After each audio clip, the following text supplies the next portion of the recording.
We now return to Let's Play Shadowgate. Okay, so for now at least, I'm done with this part of the cave and cavern system. I did open up that hole in the wall back in the entranceway, but before I go through it, I've also picked up a couple items that I would like to do something with. So that power skull, for example,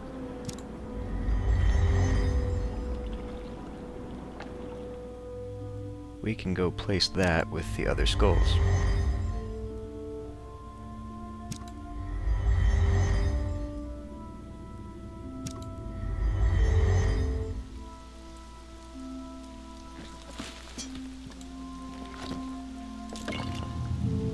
The skull snaps out of your hand and into the slot on the archway.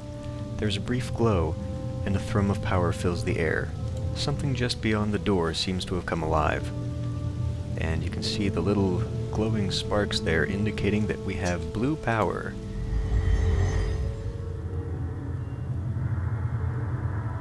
And you'll note that there's blue power here as well, indicating that something in the room is powered. Possibly this. Now this said that it is a circular hatch made of strange stone, and a low hum of power emanates from within. So whatever this is, it's patched into the power now. And I've also got a spell that said it moved stone when I looked at it. So let's try that. You focus your will on the stone hatch, whispering the words of the spell. A strange power flows out of you, enveloping the stone hatch. After a moment, the stone lid opens. Let's look inside. Like a gaping maw of a strange beast, the hatch lies open before you. You step in for a closer look. The stone compartment harbors a strange mechanism, one comprised of levers, rods, and gears. Okay, so the solution to this puzzle might possibly be somewhere in a document or something like that. But this puzzle can also be solved just through trial and error. I mean, you can do all of them up, click it, pull one down, click it, pull, just go through the sequence that way. And I have done that. And I have found that there are 3 combinations that actually do something, but I only know what 2 of them do. I have not discovered the 3rd one yet. The one I think I need right now, though, is that. That. Okay. Let's try this. The gears come to life and rotate. You hear the rush of water somewhere nearby.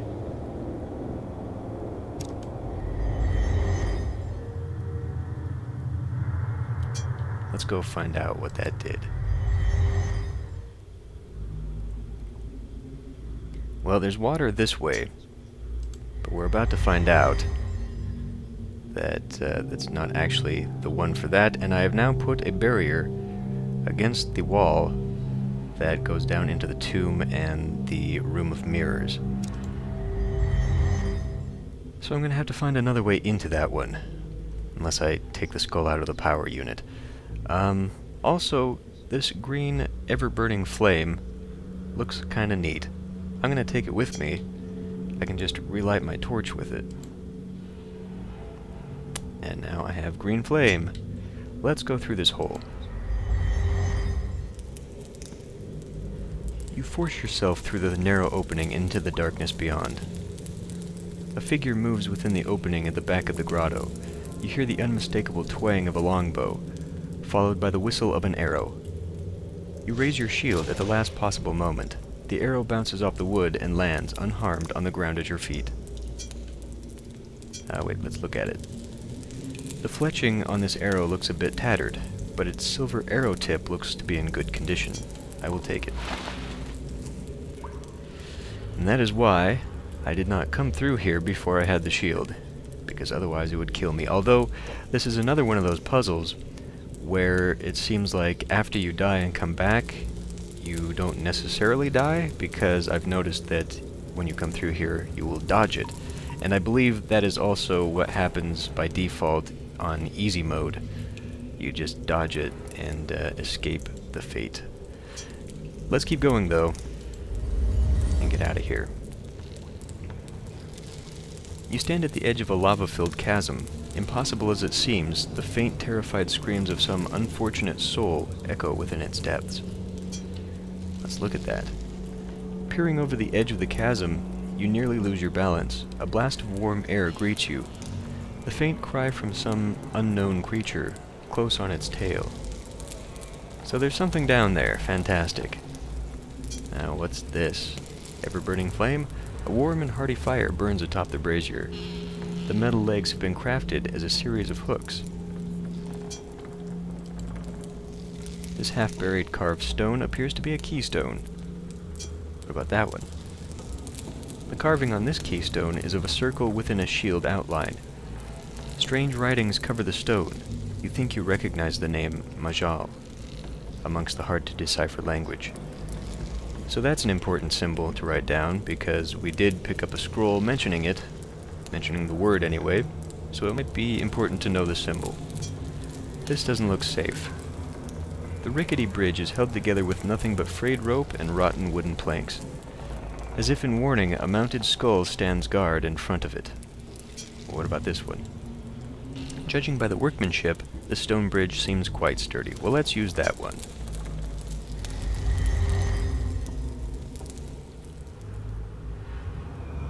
A dense fog greets you as the stone passage opens into a small chamber. The temperature plummets as a creature materializes in front of you. The torch's flame momentarily flickers. The enchanted green fire appears to be taking quite a toll on it. Okay, well, we're maybe going to have to do something with that in a hurry here.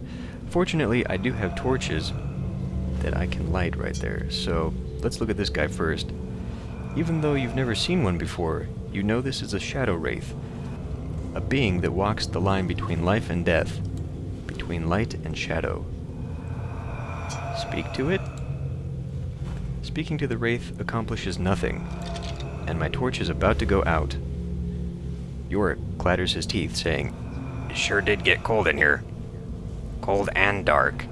And that is a hint. That is a hint that this is a creature of darkness, and we can probably defeat it with light. Use the torch on it. With a cry, you swing the enchanted torch at the wraith. The ethereal being is instantly enveloped in a bright flash of flame, its tortured moan resonating in your head. Well, that's good. I guess I'd better use this on a new torch and take the torch before we go into darkness. You can die by stumbling around in the dark if you allow it to get dark. Okay, I'll take that one, and let's look at what it left behind. The fabric of this cloak has a wispy, almost ethereal feel to it. I will take it. Now that is something that I can wear. I'm not really sure what it does. If you try and use a normal flame on that wraith, it's so cold it will just put the flame out. That's only on harder difficulties. On the easy difficulty, just your normal torch will work. But otherwise you need that green flame in order to kill it. So anyway, I'm thinking maybe that cloak has something to do with coldness and fire? I don't know. Let's just go ahead and use it anyway. You shrug the cloak over your armor. Lakmir the Timeless. That's what I heard someone call him when he was but a lad. Yorick says, lost in thought. Okay, he's trying to push me to find Lakmir. But, all in due time. What is this? This rune is firmly attached to the wall, glowing with power. The solid door is carved with strange designs and ornate filigrees. Open it, and it opens surprisingly. Let's go through it.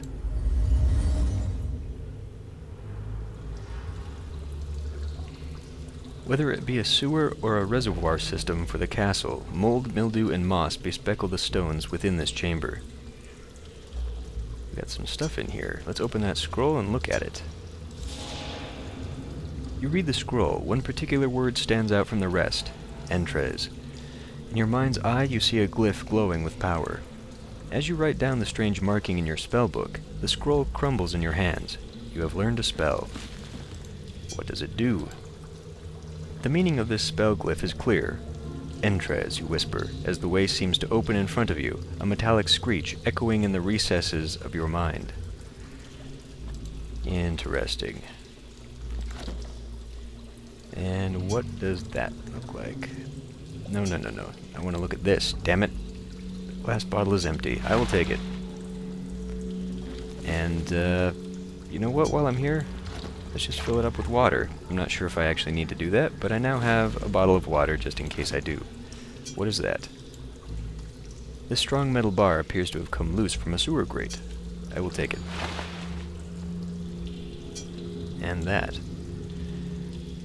Their meaning strangely familiar. The letters E, P, O, and R have been carved into the wall. Interesting. Speak, Epor. You speak the word written on the wall into the empty room. Epor, you say with confidence. You were hoping this was going to be easy, but it's not. Great. Well, that didn't do what it was supposed to do. In the original game, this actually is a way to solve a puzzle. I don't know if it's actually useful in this one, or if it's just a reference to the original game. Anyway, the iron door is latched shut by nothing more than a simple bolt. Open it. You pull back the bolt, opening the hatch. And that goes somewhere. What is this? You wrinkle your nose at a decaying smell wafting from this grate. Can we go through it? You try to squeeze your body through the bars. After a moment or two of struggling, you give up. Well, what's in this one? How about that one? You shake the iron grate, noting that it appears to be slightly loose. We can handle that. You lever the bar under the bars and pry them open. Let's go.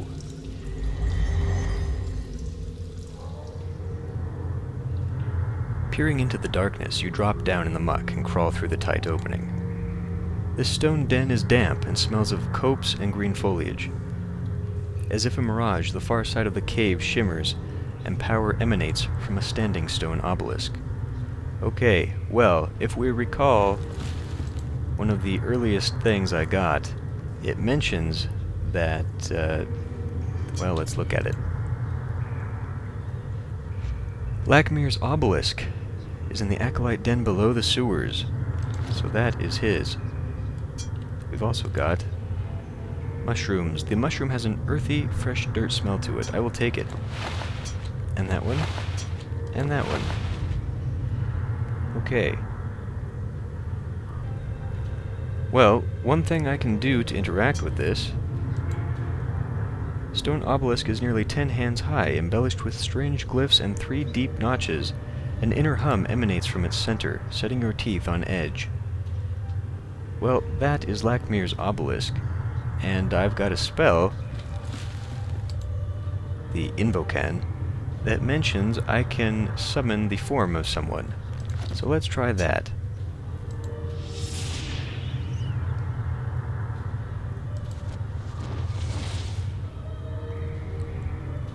You focus your will on the stone obelisk.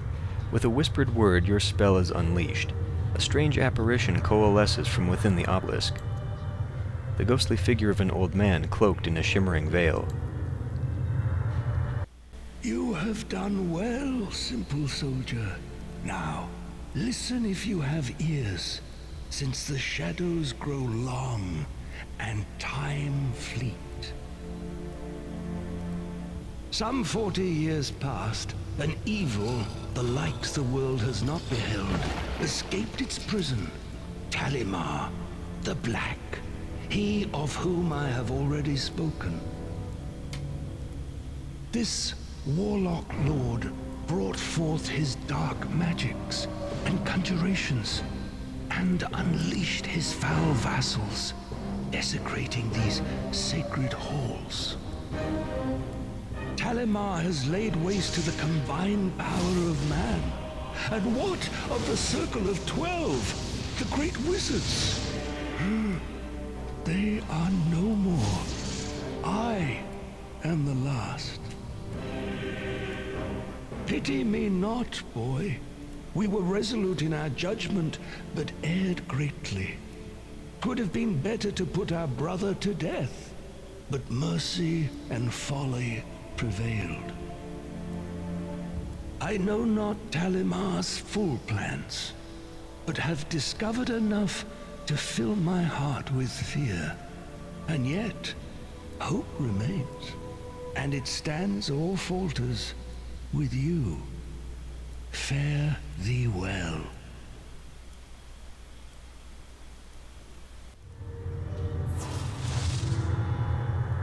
Lakmir the Timeless vanishes, leaving behind a scroll, a glowing orb, and the words, "Fare thee well." Let's open that scroll. Gripping it with both hands, you carefully unroll the scroll. You read the words on the scroll aloud. 5 to find, 3 are won. 1 gives access the bladed sun. The silver orb to banish below. The staff of ages to vanquish the foe. Joining 2 the golden thorn, the last to invoke the platinum horn. I have no idea what that means, but I'll take it. What is this? The clear orb has a silver sheen about it. Is relatively light and vibrates with a dormant expectant power. I will take it as well. And I believe that's probably all we can do here. You're surprised to find a lush subterranean den this deep in the mountains. Can I go that way? You cannot go there. Okay, time to go back.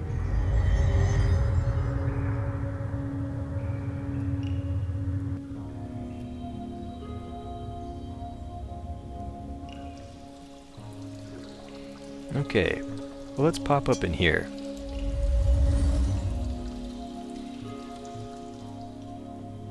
And it's the mirror room. You jump and manage to find a handhold within the hatchway. After a frantic moment or two, you manage to pull yourself through. Okay. Well, I do now have a magic spell that deals with the opening of metal. So let's try it. You visualize the glyph in your mind and release the power of the spell. The effect produces some pretty fireworks and a headache, but little else. Well, I can't get out this way either, because you attempt to go through the door behind you, but a surge of power pushes you back. Apparently, a magical barrier is active in the room beyond. And it is. One thing I did want to do here, though, we have a tomb that I didn't open, and I want to see if I can open it using the gap spell. Nope. Okay. Well, before this torch burns down, let's get out of here. So I now have this orb.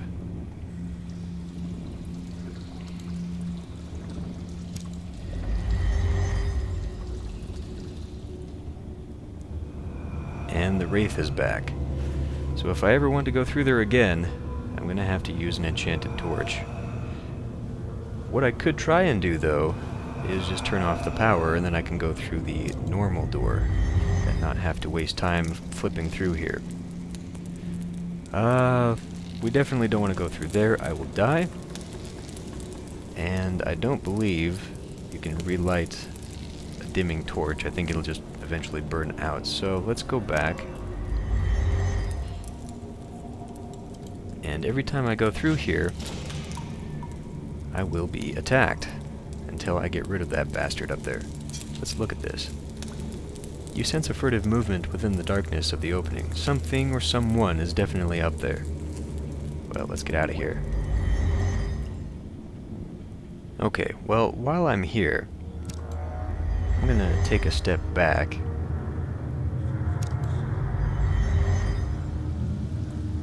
and try and get that skull out of there. Pop it out with a spear. Okay. So now that should have turned off the barrier. And the hatch is still open, lucky for me. But I don't believe I can use any of the stuff in there. Actually, let me look at this real quick.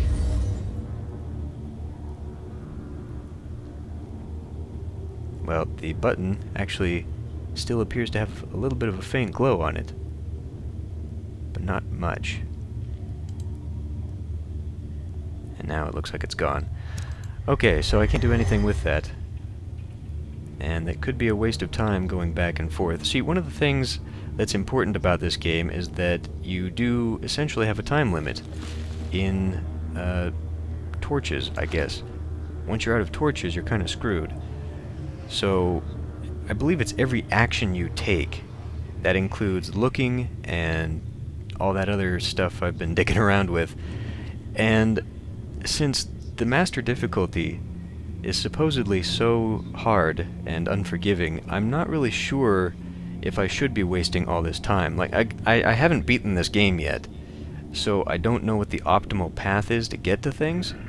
So, while I do know a few puzzles ahead still, just because I've been playing ahead in another save file, I don't really know what the optimal way to get there is. You know, what's the most time-saving? Obviously, turning that barrier off means that I don't have to go through and try and climb back up into the portal room again, which might save me a few steps, but if I have to keep coming back here to reactivate the power, that might sort of defeat all the time that I am saving. I don't know. Anyway, we must go on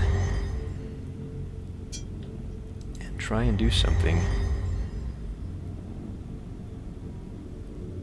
with, well, what I need to do, because Yorick here was mentioning it, was get to Lakmir. And the only thing I really haven't solved yet is getting that skeleton out in the lake. Now, I believe last video, when I was looking at it, it made mention that it would be easier if I could some way, in some way, solidify the water. And the only way I can think of doing that is to freeze it.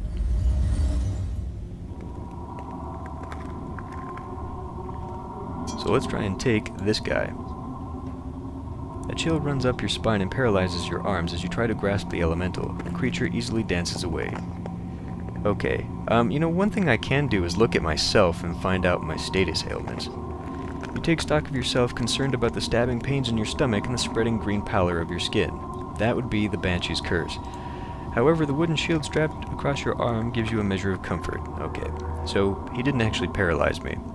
But now I need some way of capturing him. And I believe Yorick would eventually tell me, or maybe I could figure it out through some other clue, but we can use this wonderful orb that I just picked up. So let's go ahead and use it. Taking the silver orb from your satchel, you advance upon the ice elemental. You can barely hold on as a power from within the orb latches onto the singularity and pulls it inside. A frosty pattern immediately encases the orb. Okay.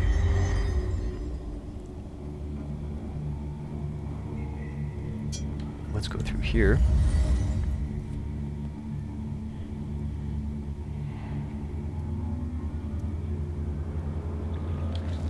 And let's try and freeze that water. You release the ice elemental. As you release the ice elemental, you fumble with the silver orb, dropping it into the lake. Immediately, the still water freezes into a solid sheet of ice. Excellent work. Okay, now I can go out to this without being eaten. You make your way across the slippery ice toward the chained skeleton. The skeletal remains of some unfortunate soul are chained securely to this rock. Let's look at him. You survey the skeletal remains. You can't help but wonder what one must have done to deserve a fate like this. What does that say? Even though you cannot read the inscription on the rock, you understand its intent to warn others away. Okay. It's got a key. If anything were ever to be considered a skeleton key, it would be this. I will take it.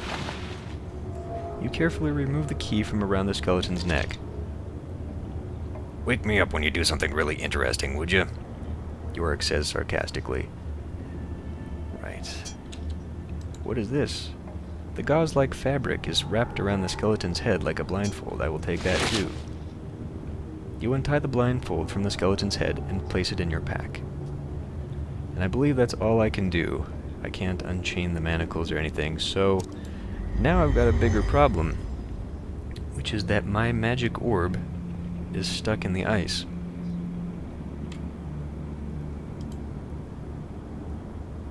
And my torch is almost about to go out. See, this is what I mean. I'm running out of torches really quickly. Let's look at that. You can see the outline of your magical orb, frozen below. Well, let's try fire. It worked on getting the other things out of ice. The heat from the lit torch melts the ice around the silver orb, freeing it. The ancient artifact rises to the surface of the frozen lake. I will take it. And now that I've got it back, there's another elemental I can use. Let's go grit it.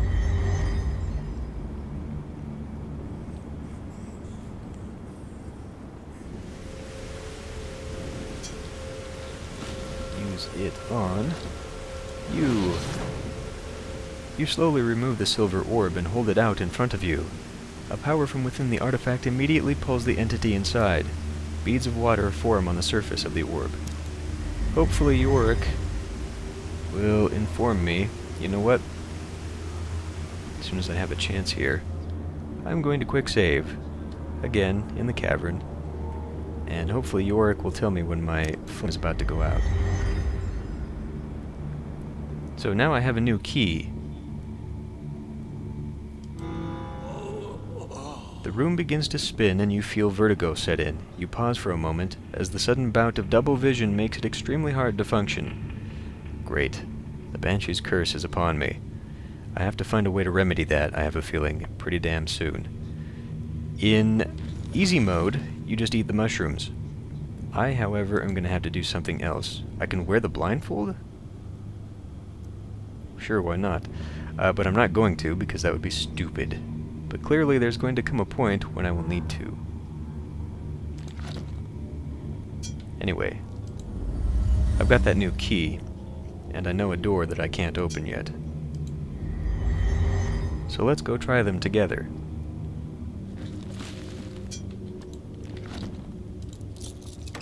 You insert the key and turn it. The door unlocks with a click of tumblers.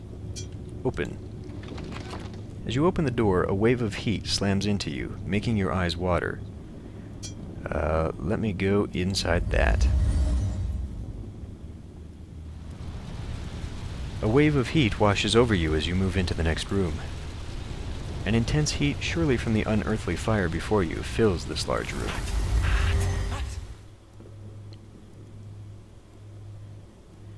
The scorching fire quickly becomes unbearable. You make a hasty retreat for the door behind you. As quickly as it came upon you, the vertigo recedes and your vision clears. You wonder if this has something to do with the scream of the Banshee. Well, crap. I was expecting to be able to go in there. Now I'm going to have to figure out why, because I can use the water elemental to put out those flames. But now I need to get in there myself. Obviously this cloak I'm wearing is not a cooling cloak. What about that helmet?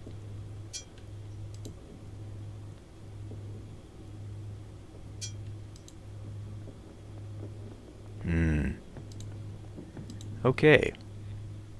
Well, because I've gone through there before, but I don't remember what difficulty I was on. That's the problem with playing multiple files before finishing the game.